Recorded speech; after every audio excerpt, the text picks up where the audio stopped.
Bel RTL, 19h-20h, on refait le monde. Patrick Weber. Bonsoir, merci de nous rejoindre pour refaire le monde comme tous les soirs sur Bel RTL. Entre 19h et 20h, une heure de débat, une heure de polémique, une heure d'échange d'idées et de débriefing de l'info. Alors au sommaire, une question qui fâche. Nous allons revenir sur l'émission que vous avez été nombreux, je le disais, à regarder hier soir sur RTL TVI. L'intégration en Belgique est-elle aujourd'hui devenue plus difficile qu'hier? C'est une question que nous vous avons posée. Et puis plus tard dans l'émission, deux autres thèmes. La chaîne américaine Fox News doit-elle être condamné après avoir comparé Paris à Bagdad? C'est vrai qu'on en a beaucoup parlé et apparemment du côté russe ça ne va pas mieux non plus.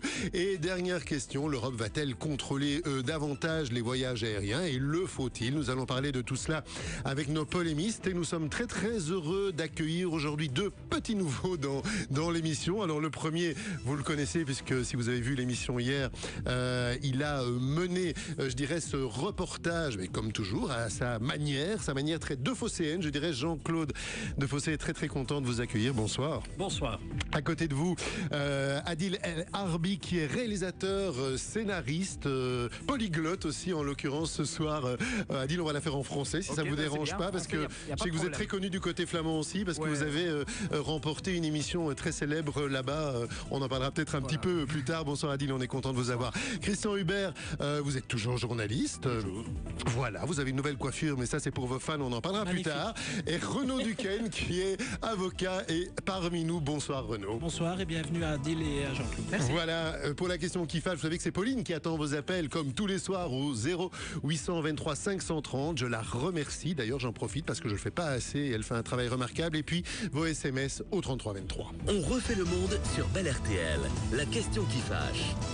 Pour la première de ces dossiers tabous sur RTL TVI, Jean-Claude Defossé a posé des questions, plusieurs questions qui fâchent. Place de la femme, discrimination, délinquance, conflit d'identité. Il a parlé de cactus, qu'il a présenté comme nombreux. A pointé aussi peut-être l'implication du Maroc et de la Turquie dans les questions d'immigration en Belgique, qui était au cœur de l'émission aussi, sans oublier le poids de la religion et des traditions. Alors, un vivre ensemble harmonieux est-il encore possible? On vous a posé une question qui fâche, comme tous les jours sur la page Facebook de RTL Info. L'intégration en Belgique est-elle aujourd'hui devenue plus difficile qu'hier? J'insiste bien, c'est vraiment cette notion de aujourd'hui. Est-ce que de génération en génération les choses sont plus compliquées alors que ça devrait être le contraire? Vous vous en doutez, répondu massivement.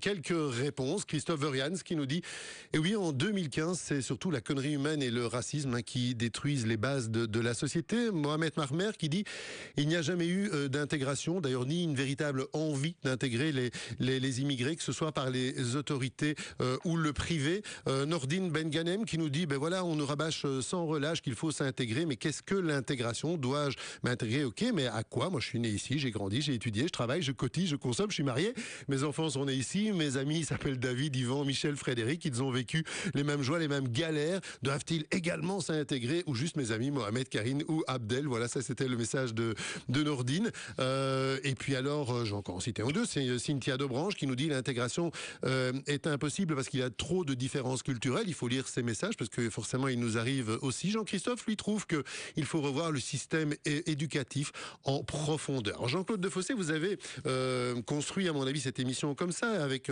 on avançait, on progressait dans la question et très vite vous avez posé la question de l'enseignement.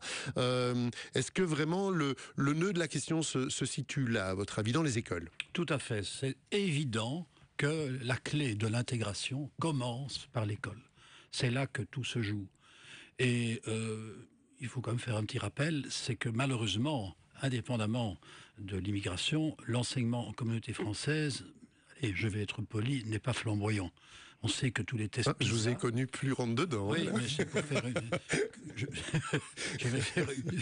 Mais le propos est là quand même. Oui, mais c'est ça, il l'a dit, c'est bien. D'une manière En étant poli, il n'est pas flamboyant. Voilà, on va dire ça comme ça. Tous les tests PISA, maintenant je vais être un peu plus, comment dirais-je, sérieux, tous les tests PISA montrent que l'enseignement en communauté française est mauvais. Osons le dire, malgré qu'il est bien encadré, probablement souvent beaucoup mieux encadré que d'autres, et notamment que l'enseignement en Flandre, qui est bien meilleur. Les enseignants ne sont pas moins bien payés, il n'y en a pas moins non plus dans les classes, donc il y a un vrai problème, un problème de fond qui existe depuis des années. Alors, je vais faire un peu de culture. Moi, j'ai été enseignant il y a une quarantaine d'années. À l'époque, on réfléchissait beaucoup aussi à l'échec scolaire, à l'ascenseur social, et on était fasciné par un bouquin qui s'appelait La reproduction, d'un sociologue que tout le monde connaît, c'est Pierre Bourdieu.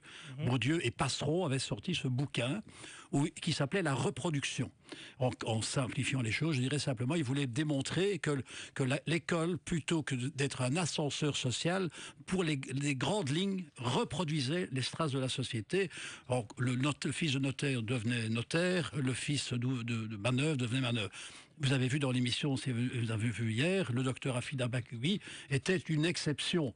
Il ne faut pas croire que parce qu'elle avait réussi avec beaucoup de volonté sa famille, que c'est une généralité. C'est loin d'être la généralité. Statistiquement, les enfants de milieux défavorisés, belges aussi, ne réussissent pas à l'école. Mais si on met là-dessus en plus le handicap culturel dû à l'immigration, dû au fait qu'à la maison, on est sur Al Jazeera ou la télévision turque par satellite, qu'à la maison, la maman, elle est venue de Turquie ou du Maroc, elle ne connaît pas bien le français, elle n'est pas sociabilisée, il est évident que les gosses qui sont dans ces conditions-là sont forcément encore plus handicapés que des Belges qui seraient sociologiquement handicapés. Donc qu'est-ce qu'il faut faire? Il faut mettre, vulgairement dit, le paquet sur ces jeunes.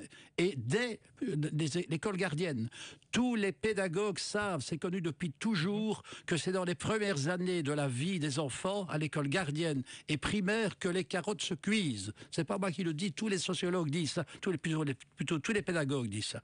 Et dans les pays scandinaves, on a toujours fait ça. C'est à l'école primaire qu'on met les enseignants, je dirais, les plus qualifiés. Il y a même des docteurs qui sont instituteurs en Finlande. Alors que chez nous, ce sont souvent des professions déconsidérées. C'est-à-dire que chez nous, on a l'air de considérer que moins l'enfant est âgé, moins les enseignants doivent être qualifiés. Je ne dis pas qu'ils ne sont pas de bonne volonté, n'est-ce pas? Il y a sûrement des tas de bonne volonté chez les instituteurs, mais il y a à l'évidence un système chez nous où on met les plus qualifiés avec les plus âgés et les moins qualifiés avec les plus jeunes. J'avais dit que ça devrait être le contraire. On va poser la question à Adil. Vous avez fait vos études du côté néerlandophone? Oui, à Anvers. Ouais. Est-ce qu'il y a une grande différence, à votre avis, du côté flamand et francophone au niveau des études? Déjà, du moment que la Flandre est différente du monde francophone, je crois qu'il y a quand même une différence. Vous pensez que c'est meilleur ou que c'est... C'est statistiquement meilleur. Dites-le. Hein. Statistiquement, on pourrait conclure que l'enseignement en Flandre est meilleur que l'enseignement à Bruxelles ou dans le reste de la Wallonie. On pourrait dire aussi que, juste un exemple, les Flamands parlent un peu plus le français que les francophones parlent le flamand. Donc on apprend. Moins qu'avant. Voilà, ouais, c'est en train de diminuer un peu comme partout, mais ouais, il y a une différence. Mais moi, par exemple, j'ai grandi dans une école où j'étais l'un des seuls Marocains. Il y avait que 1 ou 2 Marocains par classe, 1 ou 2 Turcs et donc, ouais, voilà, ça a quand même eu une influence. Adil, vous êtes d'accord avec Jean-Claude quand il dit que vraiment le problème doit être saisi à la base dès l'enseignement? Et là, il parle même de la maternelle. Hein, il dit il faut commencer très petit. Oui, à mon avis, oui. Je crois. Parce que beaucoup de mères n'aiment pas amener leurs enfants à l'école avant la primaire, qui est obligatoire, tandis que la maternelle ne l'est pas. On devrait rendre la maternelle obligatoire, certes, surtout pour ces milieux-là. En Scandinavie, d'ailleurs, c'est le cas. Un problème qu'il y a dans des écoles en Flandre, maintenant ils sont en train d'essayer d'y remédier, c'était qu'il y a des écoles ghetto, ça veut dire il y a des écoles qui sont blanches, il y a des écoles qui sont très colorées, et maintenant ils sont en train de faire cette mixité déjà dans ces écoles, et ça commence à être de plus en plus, ça marche. Les parents, ils aiment bien que leurs enfants vont déjà quand ils sont à très bas âge, qu'ils connaissent déjà les autres cultures, et je crois que moi je suis optimiste en tout cas, mais ça va durer un peu. Est-ce que Renaud Duquesne en face de vous, vous êtes optimiste? Je suis d'un naturel optimiste. Moi, il y a une formule qui me parle beaucoup, c'est le pessimisme de l'intelligence et l'optimisme de la volonté. Si on n'a plus d'espoir, on n'a plus de raison de vivre. Et moi, j'ai bien aimé l'émission hier parce que il y avait d'abord un format de 70 minutes, on prenait le temps d'analyser les choses et on posait les problèmes de manière claire et précise. On ne le niait pas, mais sans excès, me semble-t-il. Et que sous-entendu dans les constats qui étaient faits, on avait le début d'un commencement d'une explication et de solutions à mettre en œuvre sur l'enseignement, mais sur bien d'autres sujets. Moi, j'aime bien quand on parle de l'intégration, je trouve que c'est parfois un peu péjoratif. Je préfère le terme intégration partagée. C'est-à-dire que nous avons aussi, et il faut pouvoir le dire, notre part de responsabilité. À partir du moment où quelqu'un fait l'effort de s'intégrer, je pense qu'on doit pratiquer la politique de la main tendue. Et ça, c'est notre responsabilité. Et force aussi est de constater que je pense que personne n'est vraiment visé hier, si ce n'est, et ça c'est une faillite collective du système, c'est les politiques qui, depuis 30 ans, n'ont pas pris les mesures qui s'imposaient, qui ont vu, et je m'excuse de le dire, les personnes d'origine étrangère comme des parts de marché qui pouvaient voter pour tel ou tel parti, mais qui n'ont pas vraiment prôné l'intégration et qui ont même plutôt été un facteur de communautarisation. Et ça, c'est évidemment dramatique. On va revenir sur ce clientélisme politique. Ça, c'est la responsabilité de la politique, car ça fait 30 ans qu'on nous dit que tout va très bien, Madame la Marquise, à Bruxelles. Le taux de chômage est endémique. Il y a des quartiers, et je ne pointe pas du doigt, mais qui sont parfaitement communautarisés. J'ai vu qu'il y avait des problématiques avec des imams qui étaient formés à l'étranger, et ça, je pense, comme le culte est financé par l'État en Belgique, on doit prendre en main cet aspect-là des choses. À condition que la mosquée soit reconnue. Voilà. Et très souvent, les imams préfèrent ne pas être reconnus. Parce qu'être reconnu suppose éventuellement un contrôle. Donc je pense qu'on doit contrôler beaucoup plus. Et puis certaines mosquées sont subsidiées de l'étranger, comme je l'ai montré. Ça, c'est inquiétant. C'est un problème pour vous, ça, Adil, le fait que ces mosquées soient subsidiées de l'étranger. C'est vrai qu'on l'aborde en fin d'émission. Ouais, moi, je crois qu'il faut avoir...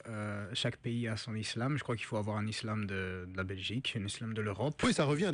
Plusieurs personnes disent, voilà, il faut créer cet islam. À mon avis, il y a des imams qui sont bien, il y a des imams qui sont moins bien, mais voilà, il faut savoir que c'est pas parce qu'on est imam qu'on est bien ou qu'on n'est pas bien. Donc je crois que s'ils ont plus de moyens, ceux qui sont bien, ça serait pas mal en fait. Donc à mon avis, je crois qu'il faut travailler à ça. Il faut travailler à un islam de Belgique. Oui, mais Christian Hubert, encore un petit mot, parce qu'on va y prendre aussi une auditrice qui est très patiente. Là, Audrey nous attend. Christian Hubert, par rapport justement à cet islam de Belgique, par exemple. Oui, la problématique de l'islam, je pense que cette émission a vraiment été bien.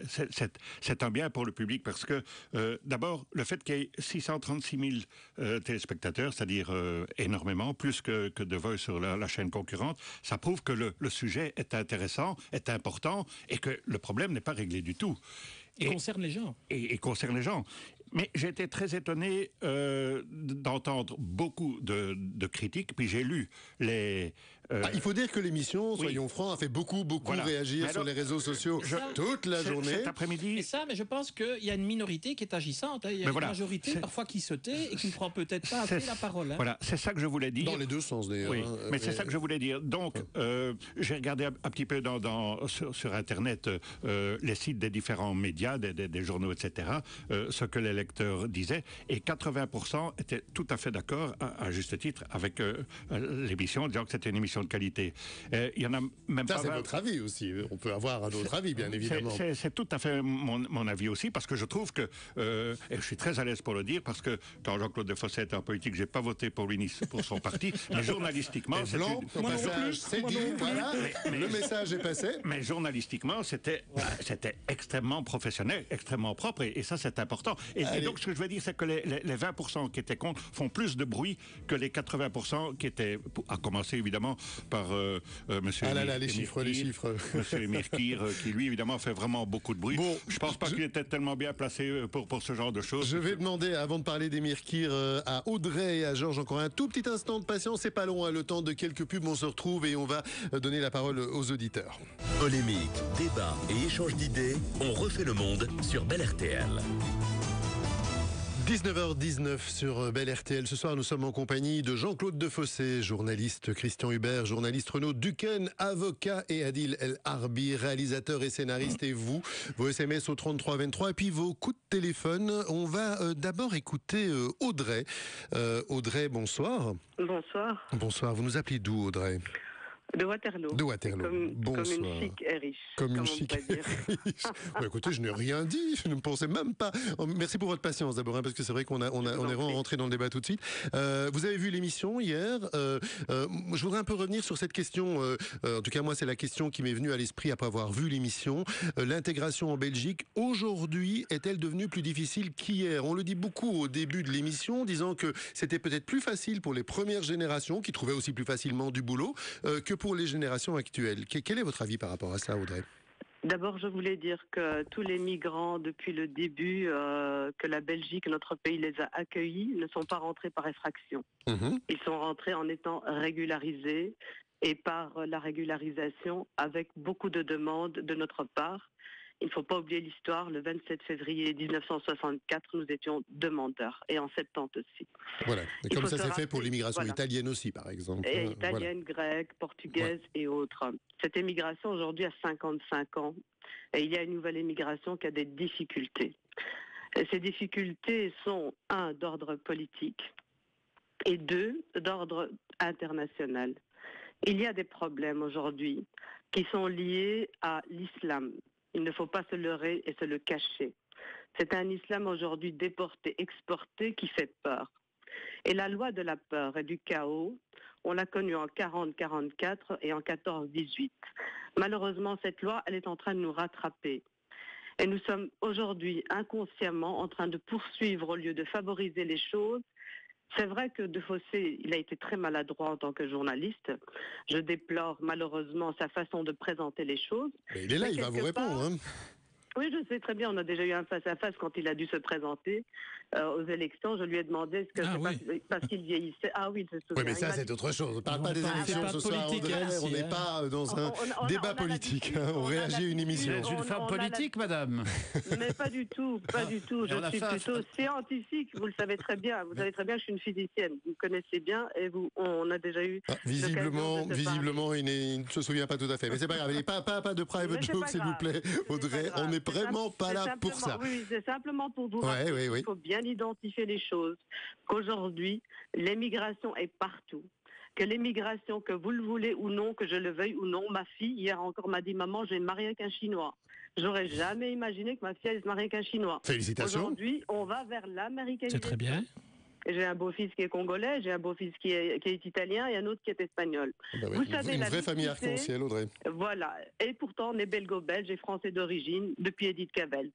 Donc, il faut savoir que l'émigration inculpée par sa culture et en démontrant simplement du doigt les Marocains et les Turcs, ça, c'est du racisme. Ah oui, non, ça, c'est quelque chose. C'est de la caricature. Je ne suis pas d'accord, madame. C'est pas de la caricature parce que. Et c'était pas le point. C'était des constats.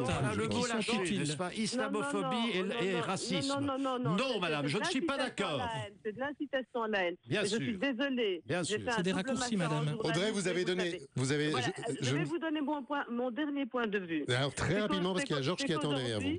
C'est qu'aujourd'hui, nous avons une réforme à faire. Et cette réforme, comme qu'on vient de le dire ce jeune homme, est d'un islam aujourd'hui qui doit être un islam belge. Comme le pointait Jean-Claude Defossé dans l'émission hier, d'ailleurs. Hein. Oui, c'est pour ça que j'ai dit, il a fait des amalgames, mais il a soulevé des points qui sont importants. Mais voilà. Il y a comme quoi, vous voyez, vous réussissez à vous entendre à la fin. Culte, mais bien sûr qu'on est d'accord. On ne peut pas être d'accord sur tout. Bien évidemment. C'est ce qui crée le débat. Allez, Audrey, je vous remercie. Je vais vraiment devoir prendre congé. Je suis désolé, mais je vous remercie d'avoir appelé parce que je voudrais qu'on entende encore Georges. Il y en a beaucoup de choses à dire. Georges nous appelle de Liège et il a une histoire à nous raconter. Georges, bonsoir. Bonsoir. Vous avez une histoire à nous... une très belle histoire. Oui, racontez-nous cette belle histoire. Oui. Excusez-moi, j'ai quelques trémolos comme ça. Oui, j'entends, oui. Moi, je vais vous parler du père, oui. de mon beau-père, oui. qui est venu libérer la Belgique contre l'Allemagne qui nous avait envahis. Et à la mer du Nord, il a rencontré une Flamande. À la libération, il a eu 14 enfants.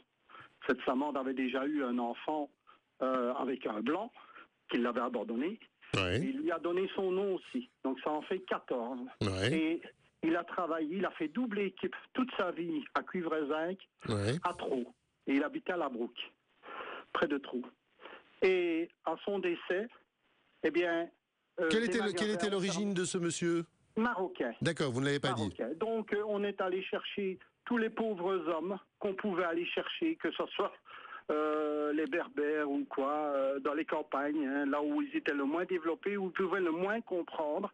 Imaginez ces hommes qui se sont retrouvés devant les points 50 des Allemands, ils se demandaient où ils étaient. Mais enfin. Donc voilà.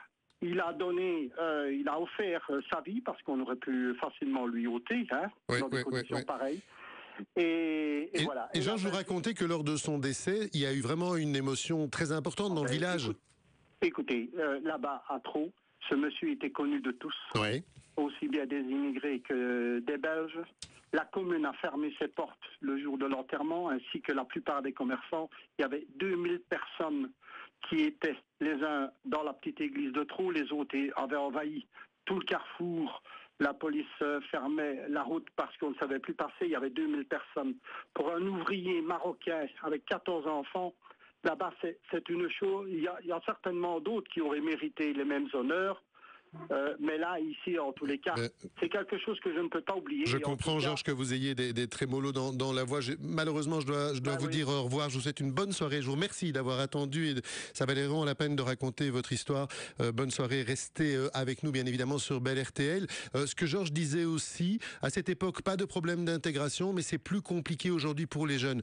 Jean-Claude Defossé, ça revient souvent au début de votre émission. Vous dites c'est plus compliqué aujourd'hui qu'hier. Oui, mais avant de vous répondre à votre question, je voudrais dire un mot de ce qu'a dit ce monsieur. Je rappelle aussi, pour lui rendre hommage, que lors de la campagne des 18 jours en Belgique, quand l'invasion nazie a attaqué la Belgique, où est l'endroit où les alliés de l'époque, les Français, sont venus à notre secours, et parmi eux, il y avait des tirailleurs marocains.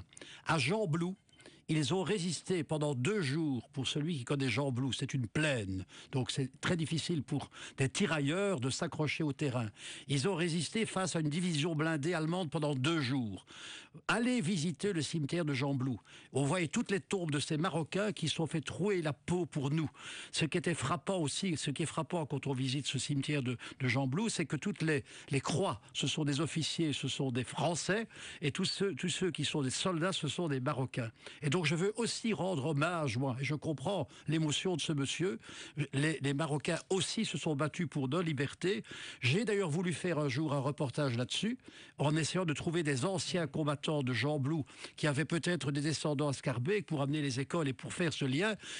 Et là, je tiens à protester contre quelque chose. J'ai pris contact plusieurs fois à l'époque, il y a une quinzaine d'années, quand j'étais journaliste à l'RTBF, avec l'ambassade du Maroc pour retrouver, via les attachés militaires, des rescapés. Je n'ai jamais eu de réponse. Pourtant, c'était quand même très positif. Et donc, je sais que du côté français, ça a aussi été tenté avec l'Algérie, par exemple, et que ça reste un Et donc, c'est un exploit je dirais, d'armes qu'il faut souligner. C'est probablement les Marocains qui ont les mieux résisté sur le territoire belge pendant la campagne des 18 jours. Voilà, ça devait être dit. Allez, un petit mot, Renaud. Moi, très brièvement, je crois, et je le répète haut et fort, en une société multiculturelle. Nous ne sommes pas ici pour opposer, mais pour essayer de trouver des solutions. Et quand j'entends les propos excessifs qui sont tenus, je ne pense pas que ça rapproche les opinions, mais ça les... Oui, mais ça on est bien d'accord. Ça, on est bien d'accord. Oui, ça crédibilise peut-être toutes celles et ceux qui ont des mauvaises intentions. J'aimerais vraiment revenir à la question que j'essaye de vous poser désespérément depuis le début. J'ai l'impression que vous ne voulez pas y répondre. Est-ce que c'est plus compliqué aujourd'hui qu'hier? Alors peut-être, allez, d'abord Adil, parce qu'il a été sage, il a levé le doigt, et puis... aux deux autres. Très rapidement, mon avis sur l'émission d'hier, je suis un grand fan de Jean-Claude Defossé, mais je dois quand même constater que je crois aussi c'est ce qui a dérangé beaucoup de gens d'origine autochtone, c'est qu'en général, quand on regarde dans les médias, moi je parle surtout des médias flamands, il y a souvent une image négative et je crois que ceux qui ont vu hier l'émission, je crois qu'à la fin de l'émission, même s'il y avait vraiment, c'était nuancé et qu'il y avait beaucoup d'exemples positifs, je crois qu'à la fin, ouais, c'est dans la nature humaine de retenir le négatif. Donc je crois que c'est ça surtout qui a dérangé, qui de nouveau, encore une fois... Mais est-ce que pour autant, Adil, on ne doit pas donner le négatif, on le fait pour tous les sujets? Oui, mais le problème c'est que pour moi c'est classique. Quand j'ai vu ça, j'ai pas eu l'impression, c'est un truc nouveau. Moi j'ai eu plutôt l'impression que les aspects positifs, ça je l'ai pas souvent vu. Alors que les trucs négatifs, et bien sûr moi je regarde souvent les médias, je passe sur mon film Images ou quand on a tapé dans les archives de la VRT, on tape marocain, on tape autochtone, et c'est vraiment à 95% négatif, juste pour vous dire. Donc quand on a passé des heures de montage et on voit alors votre émission et tous les aspects négatifs de l'émission, négatifs sur les personnes d'origine marocaine ou musulmane, pour moi c'est, voilà, on l'a vu déjà plein de fois, c'est ça, et je crois que c'est ça ce qui a dérangé beaucoup de monde. Maintenant, je l'ai vu plus nuancé, donc je sais qu'il y a... Eh bien, vous savez quoi, Jean-Claude va vous répondre d'ici quelques secondes, et puis on va quand même, malgré tout, parce qu'on on refait le monde, décerner nos bonnets d'âne et nos chocotov du jour. On se retrouve dans quelques secondes. Je lirai aussi vos SMS, vous connaissez le numéro, c'est le 3323, réagissez à cette émission, et bonne soirée sur Bel RTL. Bonnet d'âne et Chocotoff, les bons et les mauvais points du jour. Allez, l'émission est passionnante, on va un petit peu bouleverser le programme, on va continuer ce débat, mais je vous propose quand même de ne pas déroger aux bonnes vieilles habitudes, parce que c'est l'heure des bons et des mauvais points. Ils vont être décernés par Jean-Claude Defossé, par Christian Hubert, par Renaud Duquesne et par Adil El Arbi. Et on va commencer par les habitués, parce qu'ils connaissent bien la petite gymnastique. Moi, j'ai toujours peur de ceux de Renaud, donc je vais commencer par Christian, qui est plus rassurant. Christian Hubert, c'est à vous, pour votre Chocotoff. Mais le Chocotoff, je vais le décerner au musée Hergé. Pourquoi? Parce que... Tiens, une fois n'est pas coutume. Non, surtout dire du bien de Nick Rodwell, c'est assez difficile parce qu'on connaît Nick Rodwell qui a fait tellement de tort aux vrais tintinophiles, parce que c'est un type très cultivé. Vous allez avoir des problèmes. Etc.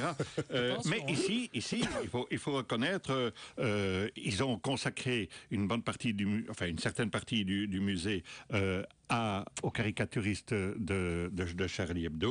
Et je trouve que c'était quand même bien, surtout que au départ, ils ont fait une inscription qui était vraiment sans...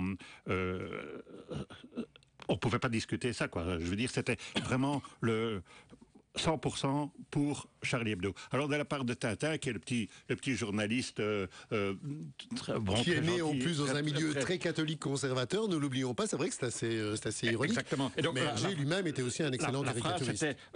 C'est l'encre conservateur aussi. Donc, ce qui avait marqué en grand, c'est l'encre qui doit couler. Et pas le sang. Et ça, je trouve que c'était pas mal. Votre bonnet d'âne, Christian. Le bonnet d'âne, c'est un certain Maître Elias. Alors, Maître Elias, c'est le pseudonyme d'un avocat, mais qui est très connu sur les réseaux français. Il a un blog qui fait plus de 250 000, qui a plus de 250 000 abonnés. Ah, ça fait envie, concernant il y a eu des...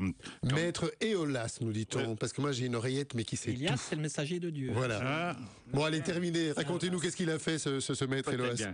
Donc, il y a eu des condamnations en France pour des gens qui avaient crié envers les policiers, etc. Ils ont eu raison à Charlie Hebdo. Ils auraient d'ailleurs tous les tués. Un autre, ils ont tué Charlie. Eh ben, moi, j'ai vraiment bien rigolé. Et ces gens ont été condamnés à quelques mois de prison avec sursis. Et ce Maître Elias dit la justice frappe de tous les côtés. Mais ils ratent chaque fois leur cible, parce que la cible, c'est pas ça. Les juges jouent le jeu de la politique. C'est un sujet en fait qu'on a déjà, c'est vrai, abordé. Est-ce que oui ou non il faut réagir et réagir aussi vite qu'on a pu le voir? Enfin, c'est quand même terrible ces paroles-là. Et il dit, ce sont des pauvres types, ce sont pas les recruteurs. Sous-entendu, il faut les laisser dire, c'est pas grave. Mais si, c'est très très grave justement. Allez, Renaud Duquesne, votre Chocotoff, mais bonjour la transition, si je puis me permettre. Oh, mais attention, confiance. Bon, ça va être... Je n'ai jamais confiance en vous. Mais si, quand même. Bon, mon bonnet d'âne, c'est quelque chose d'assez amusant, même si ça peut par certains côtés être inquiétant. C'est un fonctionnaire indien qui vient d'être licencié parce que ça fait 24 ans qu'il est absent du travail et que personne ne s'en était rendu compte. Et donc, implicitement, je prends un peu la défense de nos fonctionnaires qui sont souvent critiqués en Belgique. Je pense que c'est un record du monde qui est difficile à battre. Alors, en ce qui concerne le Chocotoff, c'est un peu plus léger, effectivement. C'est un couple d'Américains qui pratiquent une partie de jambes en l'air. Les choses se passent pas trop mal. La dame éprouve un certain plaisir, mais plaisir qui dure. 20, 40, 50 minutes, l'homme est assez satisfait, se disant j'ai bien presté, mais après 2 heures, la chose devient un peu inquiétante. Ouais. Et on se rend évidemment à l'hôpital. Et là, à l'hôpital, on croit d'abord que la dame est enceinte parce qu'elle est toute tremblante. Et finalement, on a dû lui donner, après 3 heures, un sédatif parce que ça ne s'arrêtait pas. Qu'est-ce qui ne s'arrêtait pas? Prononcez le mot. L'orgasme. Voilà, d'accord. Ça fait rêver beaucoup de monde, effectivement, mais 3 heures quand même. Je voudrais quand même nuire à la santé. Quels sont les organes de presse et quels sont les sites que consulte notre ami Renaud Duquesne pour arriver avec ses infos chaque fois qu'il est là dans l'émission? Visiblement, on ne lit pas la même chose. Je recoupe les informations. Et vous recoupez. Je recoupe. Adil, vous avez un Chocotoff? Oui, le Chocotoff, je voudrais le donner à un Bruxellois d'origine marocaine, Abdel en vrai. Il a fait un... ouais, Un vrai en vrai en plus. La vérité. La vérité si je mens. Donc il a fait... il fait des vidéos. Il a été même élu, je crois l'année passée, Bruxellois de l'année. Et il fait des vidéos humoristiques, un peu comme pour, si vous connaissez Norman en France, des vidéos sur YouTube. Et il a fait une vidéo qui s'appelle Islam et les médias. Et en général, voilà ce qu'il fait. Il fait ça avec beaucoup d'humour. C'est vraiment à mourir de rire. Et voilà, c'est un peu ce que nous on pense, mais voilà, en 2-3 minutes avec de l'humour. Voilà, du style les journalistes qui veulent trouver le bon client. Ouais, voilà, voilà. Ça, c'est la bonne démarche. Le mec avec généralement la casquette à l'envers, sinon ça fonctionne pas. Oui, à la communauté, de faire passer un message positif. Oui, voilà, et pour moi, c'est un peu un symbole. Ça veut dire, c'est la génération que moi je connaissais, ce genre de jeunes que moi je côtoie, que je connais. Et c'est pour ça que moi je suis assez optimiste, parce que bien sûr, maintenant, on entend beaucoup de trucs négatifs, mais moi, de moi-même, je vois beaucoup plus de choses positives, des gens qui font des sketchs, des gens qui s'expriment avec de la musique, avec de la danse, et ils sont tous des gens d'origine marocaine. Et voilà, vous avez un bonnet d'âne? Oui, le bonnet d'âne, ça c'est pour un sujet qui va arriver. C'est pour Rupert Murdoch. Donc Rupert Murdoch, c'est le patron de Fox News. Ouais. Bon, on va quand même en parler un petit peu. Voilà, vous avez raison. mais c'est aussi le patron de News of the World. Donc c'est le tabloïd britannique qui a été condamné parce qu'ils ont fait des écoutes téléphoniques aux parents de soldats britanniques morts, et aussi d'une fille qui... Et le journal est mort. Et de personnalité d'ailleurs. Voilà.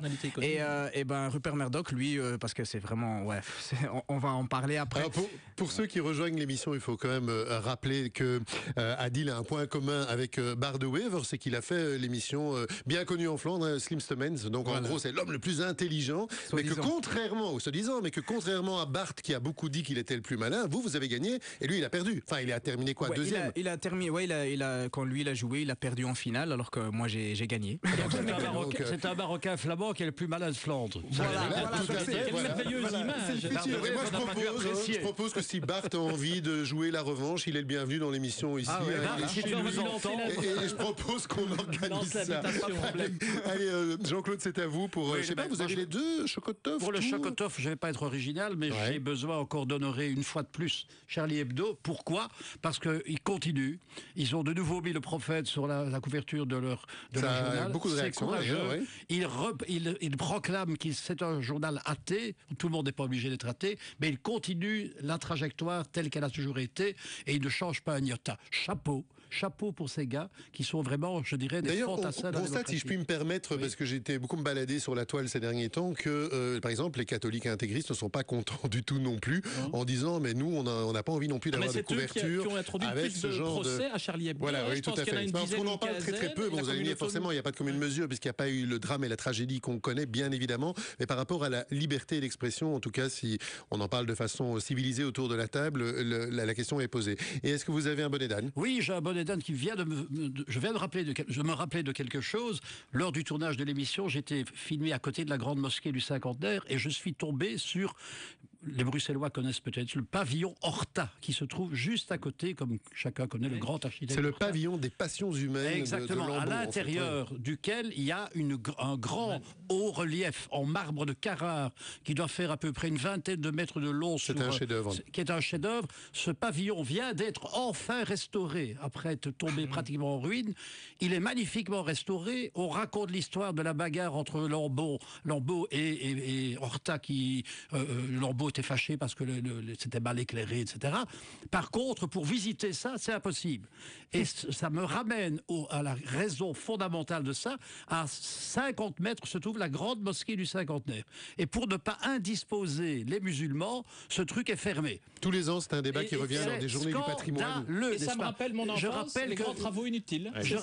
Exactement. Je rappelle que Jeff Lambeau, c'est le Rodin belge. Imaginez qu'en France, on ferme un pavillon Horta dans lequel il y aurait un chef-d'œuvre de Rodin. C'est historique, hein, nous venons d'assister au premier bonnet d'âne de un appel supplémentaire qu'on permette de voir ce truc en permanence. Allez, et qu'on en fasse sa publicité. Je lis aussi quelques-unes de vos réactions, hein, et puis on se retrouvera dans quelques secondes.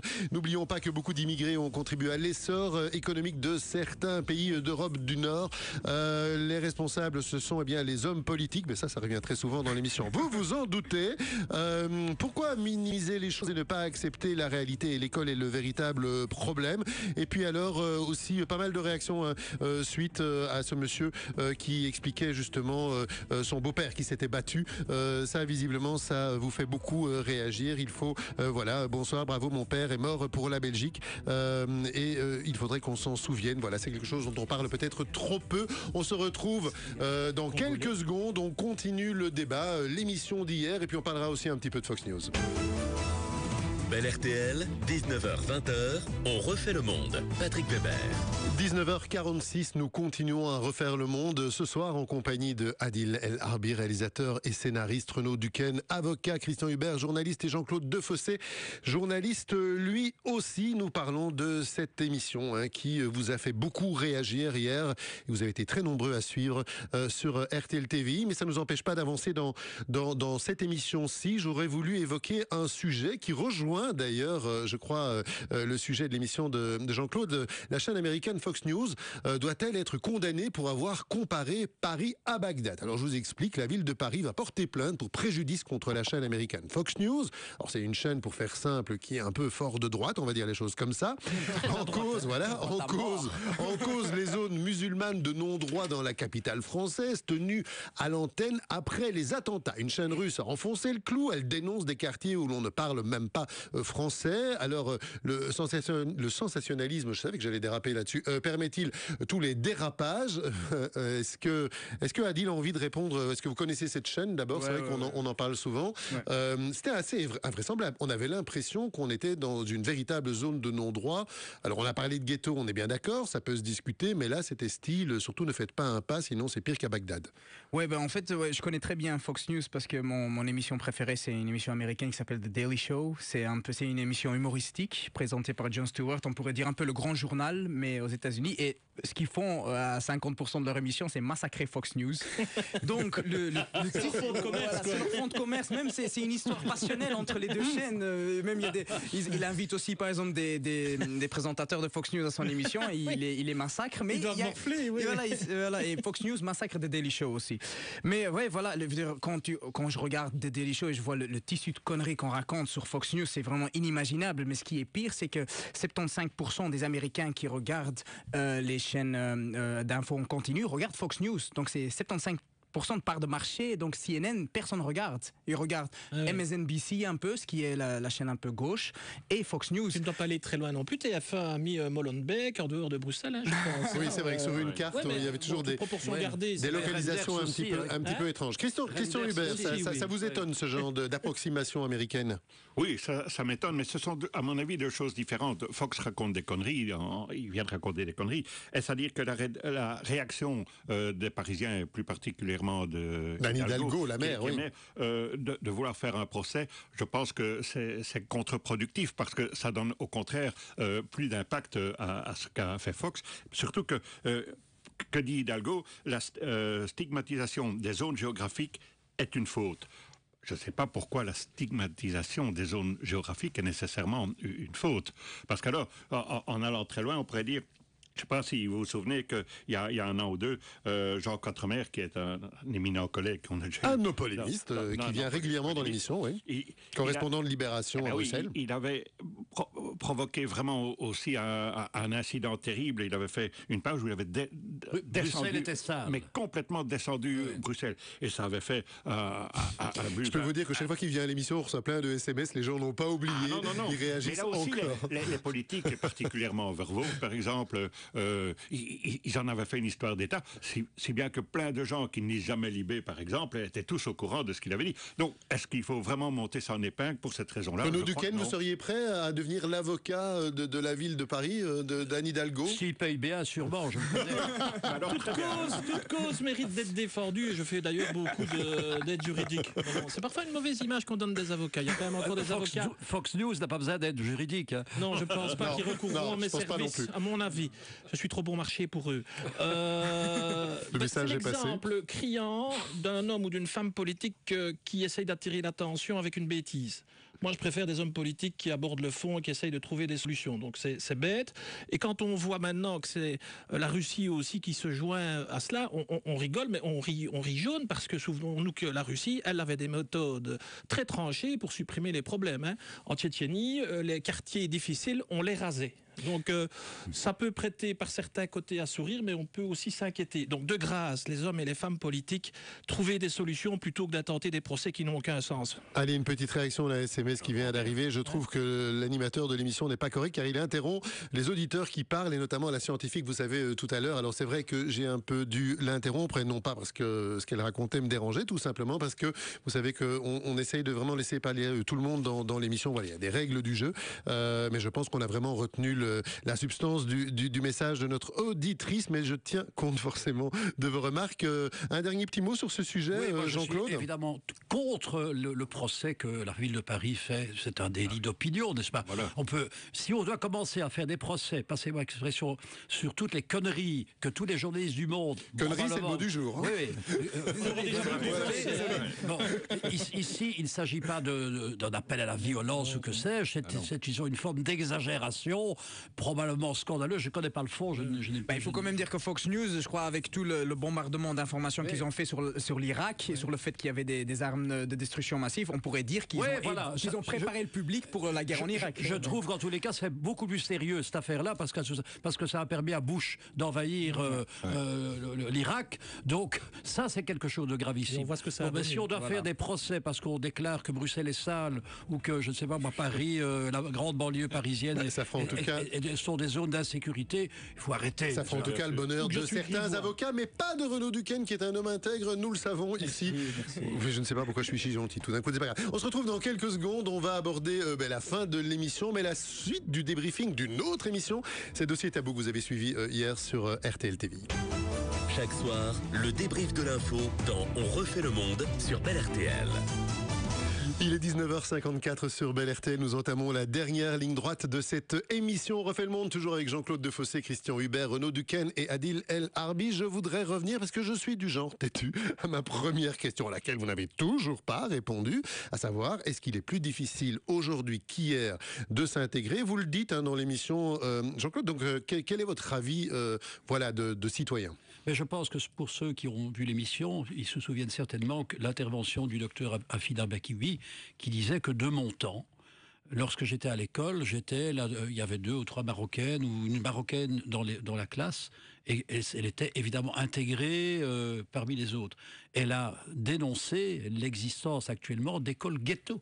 Alors évidemment, quand on se trouve, et du point de vue des professeurs, et du point de vue des élèves, avec une immense majorité, sinon une totalité des élèves qui sont d'origine étrangère, avec toutes les difficultés, je ne vais pas y revenir, que j'ai évoquées ici, il est évident que c'est plus difficile de progresser, de s'intégrer, à commencer par l'école, puisque c'est par là que ça commence, dans des classes où on se trouve dans ce type de situation. Donc je pense en effet que l'intégration est devenue, pour une large part, notamment des jeunes, plus difficile, déjà à partir de l'école, pour les raisons que je viens d'évoquer. Adil, est-ce qu'il y a une tendance au communautarisme? On l'a vu hier dans l'émission, mais est-ce qu'on n'a pas un peu tous tendance à se retrouver dans des communautés? Alors, ça peut être des communautés d'origine, ça peut être des communautés sociales, ça peut être des communautés sexuelles, que sais-je. Est-ce que c'est pas propre à l'âme humaine, en fait?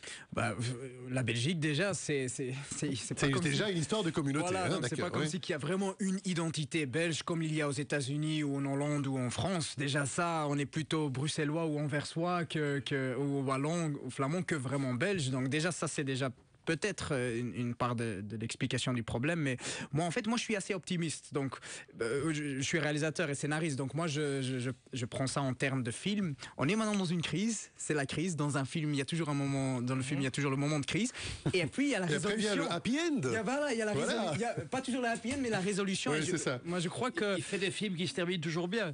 Pas toujours, mais mais moi j'aime bien les films qui se terminent. On trouve une solution au problème. Je crois qu'il y a beaucoup, il y a beaucoup de gens, il y a des gens extrêmes, mais il y a aussi toute une génération de jeunes qu'on n'avait pas vraiment vus avant, qui ont des rêves, qui veulent faire des autres choses, et c'est maintenant un peu la bataille, qui va gagner. Et moi, à mon avis, c'est nous, parce qu'on est la majorité, ce qui veut dire les gens de bonne foi qui vont gagner, mais c'est bien sûr les extrêmes qui ont une plus grande gueule et qui font le plus de mal. Et c'est pour ça qu'il y a la crise, que c'est un moment de crise, c'est une tempête, mais je crois qu'on va tous passer la tempête et après ça va être super bien. Mais peut-être je suis Allez, serrons-nous les coudes. Christian Hubert. Mais je ne sais pas si notre invité marocain est de cet avis-là, mais quand on demandait au roi du Maroc comment ça se faisait qu'il y avait une si difficile intégration pour les Marocains, alors que 20 ans plus tôt, les Italiens qui étaient dans la même situation se sont intégrés beaucoup plus vite, il avait dit il y a deux raisons majeures. D'abord, c'est pas le même continent. Là, c'est l'Afrique et l'autre, c'est l'Europe. Et les Italiens sont des Européens aussi. Et surtout, il y a une question religieuse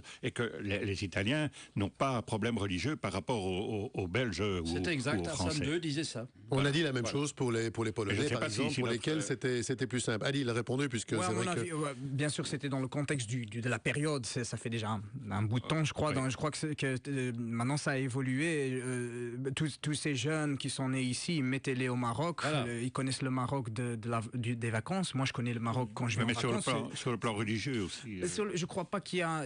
Pour le moment, ouais, l'islam et les musulmans ont surtout une image assez négative, mais je crois que c'est une période aussi. À mon avis, plus il y aura des gens comme nous, des gens qui font des réalisateurs, des musiciens, tout ça.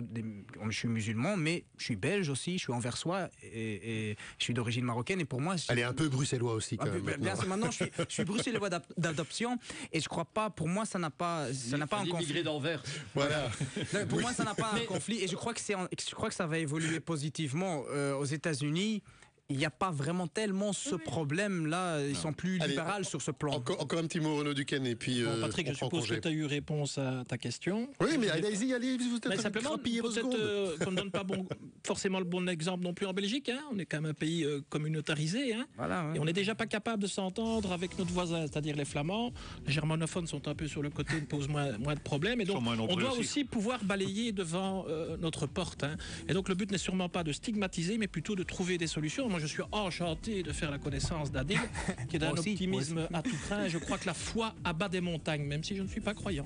Eh bien voilà, c'était le mot de la fin de Renaud Duquesne, qui ne lit pas que des sites bizarres. On l'a découvert ce soir. Je voudrais remercier Jean-Claude Defossé, un journaliste, Christian Hubert, journaliste aussi, Renaud Duquesne, avocat, et puis Adil El Arbi, réalisateur et scénariste d'Avoir refait le monde. On espère vous revoir très vite dans l'émission, tous les deux. Alors, et vous aussi d'avoir refait le monde. J'ai eu un petit peu moins de temps ce soir pour lire vos réactions, c'est promis, je me rattrape demain. Et puis, oui, parce que vous savez quoi, demain, on se retrouve à la même heure.